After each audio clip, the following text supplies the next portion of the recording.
Curb Servers, The Block, Episode 5. This is raw and uncut, unedited. Now, last time we left off, me and the homie Ken Dog, we got pushed off the spot or pushed down the block by a ghost. Yeah, we were scared as hell. And we were telling everybody that listened. But we're going to push past all that because at some point, the adults, they didn't want to hear that shit. So, we all hanging on the block, and eventually, we became aware of an event, something that was going on undercover, underground, in the late, weeny hours of the night. There was something going on called the street races.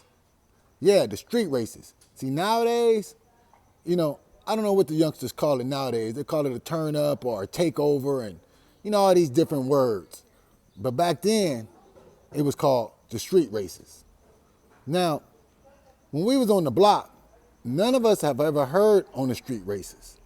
See, back then, the street races was held on Florence and Maine, right where that Winchell's Donut is. And the homeboy J-Love, he had a cousin that lived on like 69th or maybe 68th in Maine, right there in some apartments.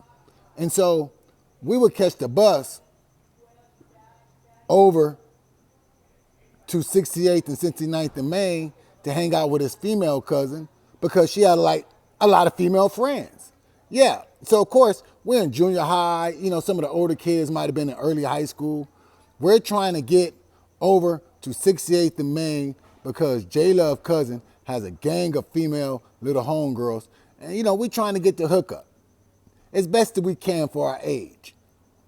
So we started hearing about these street races that take place on Tuesday nights at like 1 o'clock in the morning. And we're like, what are you talking about? And some of the people that live in that building, they're explaining to us, yeah, every Tuesday night, it goes up around here. All the ballers come out with their cars and they start racing up and down the street. It's well known. Everybody participates. Now, to some youngsters, this really gained our attention. It's not like we're curve servers yet. We're not quite curve servers yet. We're just still on the block, right? We're just still bad little fuckers. Nobody's really even gang banging except for maybe little wino. J-Love is starting to push towards gangs at this point. See, J-Love had a best friend named Babyface Shannon. Yeah, see, and Babyface Shannon, he was from 11 Deuce Broadway. And he always hung on the block with us.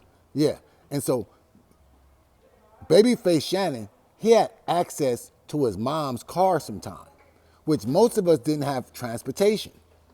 So when Babyface pulled up on the block to tell J-Love, hey, check this out. I know about those street races that you guys are talking about. I've been to them before. One of my big homies, he took me there. I know where it's at.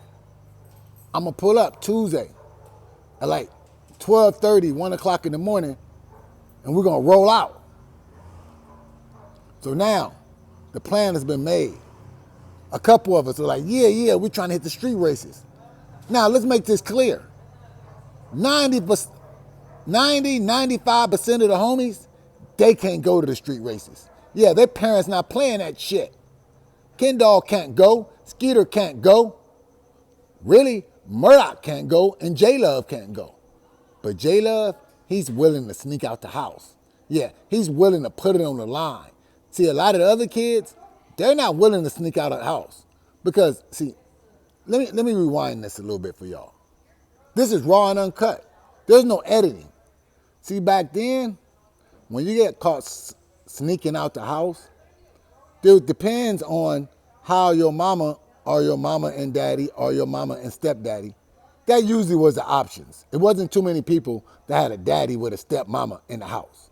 It was usually, most people just had a mama, then some people had a mama with a stepdaddy, and it was rare that somebody had their mama and their real daddy in the house. So it kind of depends. Some people got fucked up. Later on, we're going to introduce the little homie, Tar. See, Tar was the original runaway off the block. Yeah, we'll talk about Tar later on.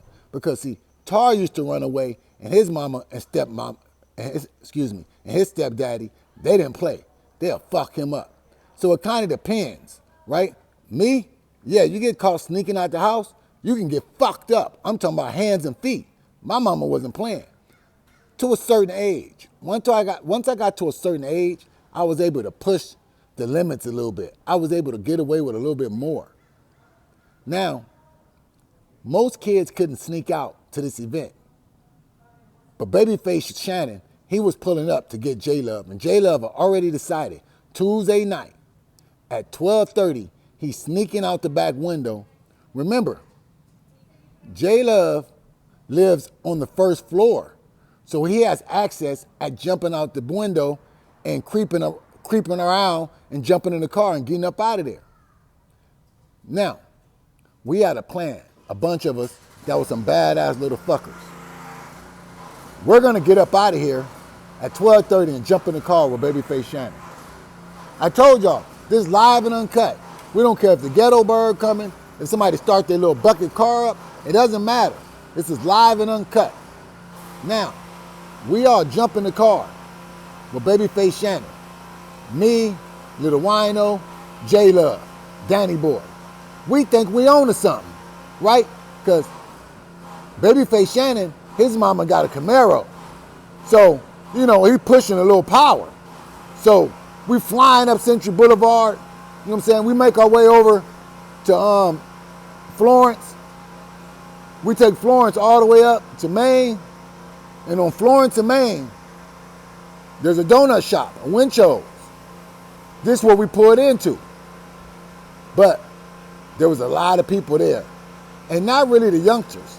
There was like a lot of old people there with their vans, drinking coffee, smoking cigarettes. We knew this wasn't a parking lot. Because as you looked around, there was youngsters everywhere. 18-year-olds, 19-year-olds, 20-year-olds, 25-year-olds. This was like a 20-year-old to like a 35-year-old event. And we was a bunch of 13-year-olds and 14-year-olds. Probably the oldest one in the crew was probably J-Love or Babyface Shannon, and they probably was like 15, maybe 16 at the most. So we was real young. So eventually we parked around the corner somewhere, and we all got out. And we started pushing our way up Florence, trying to get to the corner so we can watch the street races. See, pushing through these crowds, a few things would happen. You would say, excuse me, and you would try to stick together. Because eventually, somebody was going to step out of the crowd and step right to us and be like, hey, what's up? Hey, where you niggas from? See, the first time that happened, I froze up. I wasn't expecting it. It was 5 of us. We sliding through the crowd. What was it, 5 of us? Hold on. It was Babyface Shannon, J-Love, Danny Boy, Little Wino, and me. Yeah, it was 5 of us. We sliding through the crowd.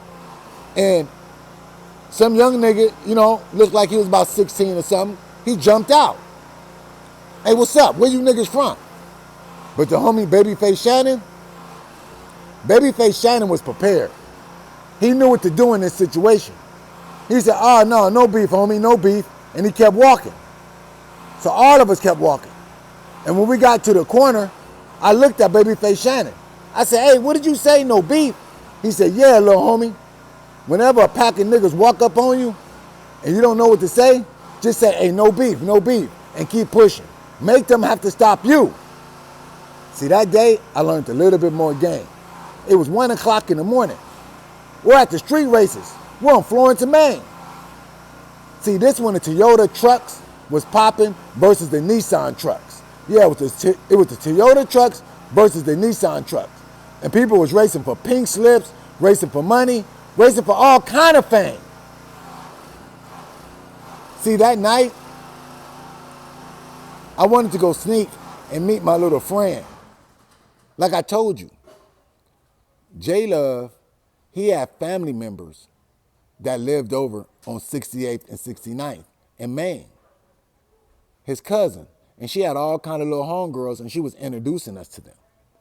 And see, I wanted to go sneak and see my little friend that I was introduced to. You know, I don't know if it was my girlfriend, but it was my little friend.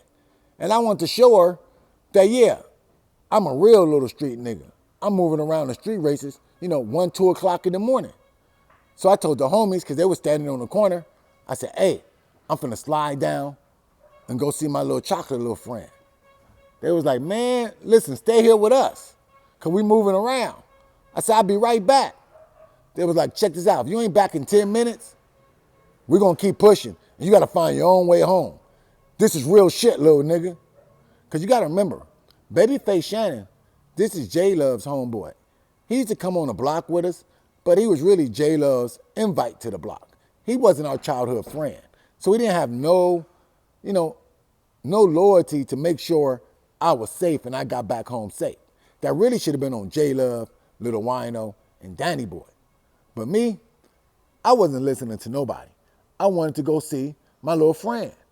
So I sneak over 1:30 in the morning, and I go to my little friend's window. Tap, tap, tap. I get her attention. She's like, what you doing? I said, yeah, I'm out with the homies. I just wanted to come by and say, what's up? Where your mom at? She says, my mama gone out. Ain't nobody home right now. Hold on. Just come to the living room door. So I walk over to the living room door. She let me in.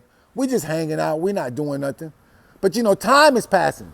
The homies told me, you got 10 minutes to get your ass to go see your little friend and get back. Other words, we pushing the line. We moving through the crowd.